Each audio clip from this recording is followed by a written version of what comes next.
আসসালামু আলাইকুম। আমি আজ এসেছি আমার প্রাণের শহর নাটোরে অবস্থিত উত্তরা গণভবনে।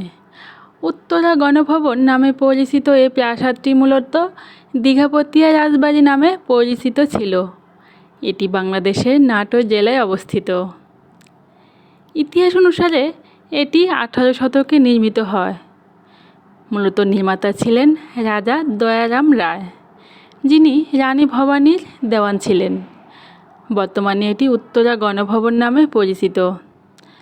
উত্তরাঞ্চল এলাকা হিসেবে প্রধানমন্ত্রী আঞ্চলিক বাসভবন হিসেবেও ব্যবহৃত হতো এই প্রাসাদটি। এই প্রাসাদকে ঘিরে রয়েছে নানা ঘটনা, যুদ্ধ, প্রাকৃতিক বিপর্যয়, সংস্কার ও ব্যবহার পরিবর্তন, এবং তার মধ্যে সবচেয়ে আকর্ষণীয় একটি অংশ হলো প্রবেশ ফটকের ওপরের ঘড়ি ও ঘণ্টা।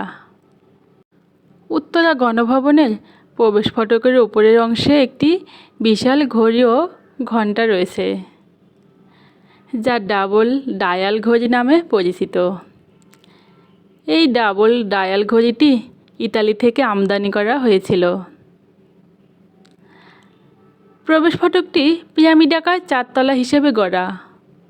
নিচতল থেকে উপরে উঠতে এর আকার ক্রমশ শুরু হতে থাকে। চূড়ায় ঘড়ির টাওয়ার রয়েছে, যা ঘড়ি ও ঘণ্টা ধারণ করে। ঘড়ির পাশে একটি বিশাল ঘণ্টা রয়েছে। এটি যখন বাজত তখন চারদিকে ধ্বনি বিস্তৃতি মানুষ শুনতে পেত।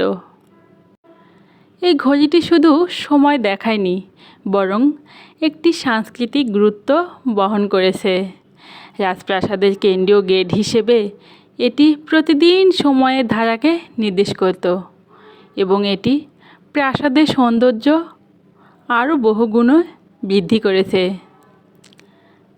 ডাবল ডায়াল ঘড়ি এক নীরব ঐতিহ্য শীর্ষক একটি সাম্প্রতিক সংবাদ বলছে, প্রায় 200 বছর ধরে ঘড়িটি নির্ঘুম অবস্থায় ঘণ্টাধ্বনি বাজিয়ে যাচ্ছে। আজও আমরা উত্তরা গণভবনে গেলে সেই ঘড়ির অ্যালার্ম শুনতে পাই। দীঘাপতিয়া রাজবাড়ি নির্মাণের প্রাথমিক রূপ দেওয়া হয় 1734 খ্রিস্টাব্দে, যখন রাজা দয়ারাম রায় রাজা রামজীবন রায়ের নিকট দেওয়ান হিসেবে দায়িত্ব পালন করতেন। রানী ভবানী দীঘাপতি অঞ্চলকে দয়ারাম রায়কে উপহার দিয়েছিলেন। এ ব্যাপারে স্থানীয় প্রচলিত ইতিহাস ও সূত্র মিল রয়েছে। দয়ারাম রায় শুধু মূল ভবন গড়েননি, তার সময়ের সামাজিক ও প্রশাসনিক নেটওয়ার্কের ভিত্তিতে অনেক অংশ উইং যোগ করেছিলেন। 1997 সালের 10 ও 12 জুন ডোমপাড়া মাঠে বঙ্গীয় প্রাদেশিক কংগ্রেসের একটি অধিবেশন অনুষ্ঠিত হয়। রবীন্দ্রনাথ ঠাকুর সহ অনেক বিশিষ্ট ব্যক্তিরা সেখানে উপস্থিত ছিলেন, কিন্তু 12 জুন প্রায় 18 মিনিট ব্যাপী এক প্রলয়ঙ্কারী ভূমিকম্প রাজপ্রাসাদকে ধ্বংসস্তূপে পরিণত করে দেয়।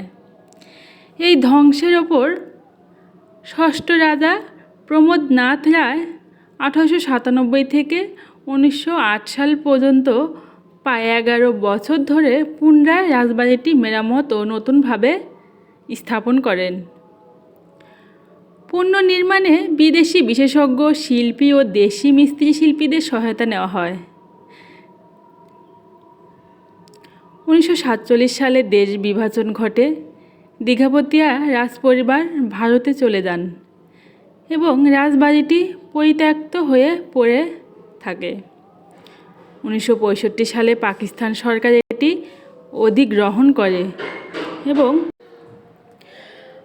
1967 সালের 24শে জুলাই গভর্নর হাউস হিসেবে ঘোষণা করা হয়।